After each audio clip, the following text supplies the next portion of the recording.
Ya, Anda masih terus bersama dengan kami. Sudah ada Mas Syarkawi Rauf di sini, Mas Syarkawi. Tapi tadi kita di segmen selanjutnya sudah mendengarkan bagaimana komentar para tim sukses ya, perwakilan dari tim sukses sendiri sehubungan dengan pemaparan dari capres yang diusung masing-masing dalam bidang ekonomi tadi malam.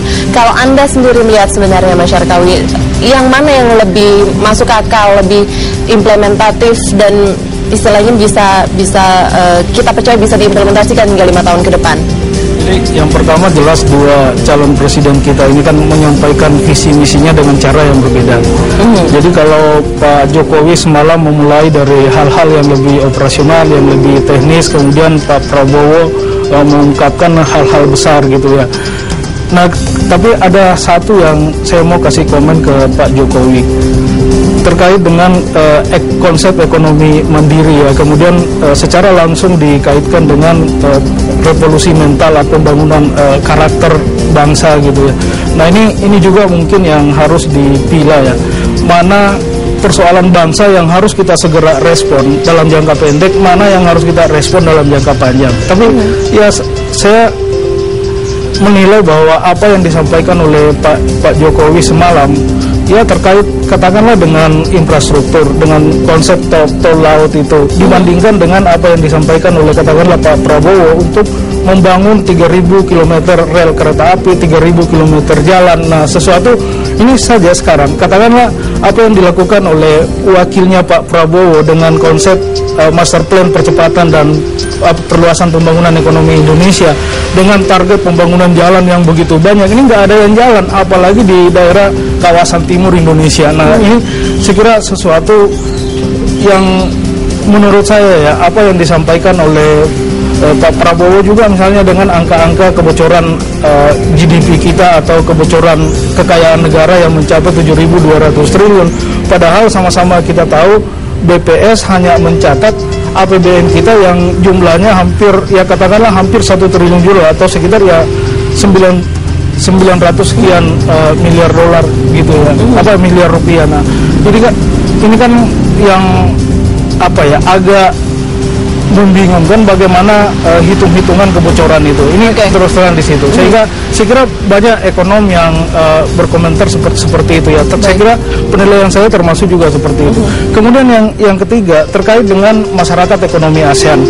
Nah, saya kira apa yang diungkapkan oleh Pak Jokowi mengenai asas reciprocality dalam industri perbankan kita berhadapan dengan katakanlah regulasi perbankan di negara lain, dan itu fakta bahwa katakanlah BNI, Mandiri, kemudian BRI mau membuka ATM saja di Singapura gitu ya, itu susahnya bukan main. Ini tidak ada aturan main yang secara terbuka mereka buat untuk menciptakan barrier, tetapi ya faktanya di lapangan bank-bank kita sangat sulit hanya untuk membuka ATM. Nah, saya kira apa yang diungkapkan oleh Pak Jokowi mengenai bagaimana memberi sedikit barrier dalam hal regulasi terkait dengan perizinan dengan masuknya bank-bank asing ke Indonesia itu sesuatu yang positif menurut saya, karena memang yang dituntut oleh industri perbankan kita selama ini adalah asas reciprocality itu, asas perlakuan yang sama ketika bank asing itu masuk ke Indonesia dan ketika bank lokal kita melakukan ekspansi ke negara lain. Kemudian terkait tol laut. Tol laut ini juga menarik. Kita tahu ya bagaimana disparitas harga antar Jawa dengan luar Jawa.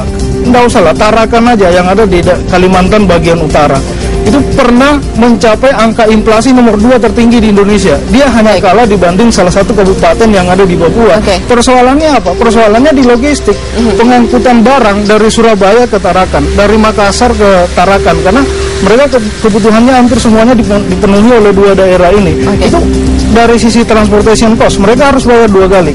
Bayar kapal dari Surabaya ke Tarakan, itu kapalnya full, kemudian pulang dari Tarakan ke Surabaya harus dibayar juga. Kenapa? Karena kapalnya nggak terisi apa-apa dari Tarakan ke, sehingga memang kita butuh ya sistem transportasi yang secara aktif melayani misalnya dari barat ke timur, kemudian menggunakan kapal besar dan menggunakan kapal-kapal kecil untuk menjangkau daerah-daerah yang ada di pulau-pulau itu. Kita tahan dulu supaya tidak lupa nih, tadi ada beberapa poin. Mas Arief dulu mungkin bisa langsung berkomentar. Jadi pada dasarnya mungkin kalau dari Mas Syarkawi tadi mengatakan harusnya ada lebih ada breakdown gitu, yang mana yang harus diduluankan dulu ya, didahulukan dulu pembangunan seperti apa? Kalau komentar Anda? Ya, saya rasa satu hal ya yang perlu dipertegas dalam forum ini adalah komitmen untuk membangun dan menjaga pertumbuhan ekonomi. Dan pertumbuhan ekonomi yang kemarin itu kan memang kurang berkualitas ya, dipicu oleh konsumsi. Tapi kemudian akibatnya yang terjadi adalah twin defisit ya, mungkin triple defisit, tetapi kita katakanlah twin defisit. Yang paling utama defisit fiskal, tapi juga defisit perdagangan, karena konsumsi ya, yang kita konsumsi itu sebagian besar impor, bahan modal juga, barang modal juga kita impor, katakanlah seperti pangan juga kita impor. Nah, atas dasar itu harus di swift gitu ke investasi. Karena sekarang investasi itu kontribusinya mungkin dalam pertumbuhan ataupun dalam GDP itu kurang dari 20% ya pada saat ini.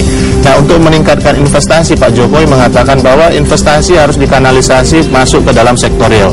Nah, bagaimana caranya agar mereka melakukan investasi? Harus dilakukan perubahan. Perubahan dalam apa? Dalam daya saing. Daya saingnya bagaimana? Langsung dia masuk ke operasional. Izin ya kalau bisa ya jangan lama. Itu yang dimaksud dengan revolusi mental. Kita kenapa nggak pakai I yang sifatnya perizinan yang berdasarkan elektronik, nggak perlu ketemu orang, di online sistem aja satu hari kelar gitu misalnya. Itu kan satu. Kemudian yang kedua, infrastruktur harus dibangun, sumber daya manusianya juga harus disiapkan sehingga produktivitasnya bagus. Karena salah satu masalah bagi kita pada saat ini adalah di bidang ketenaga kerjaan adalah sisi kompetensi ya.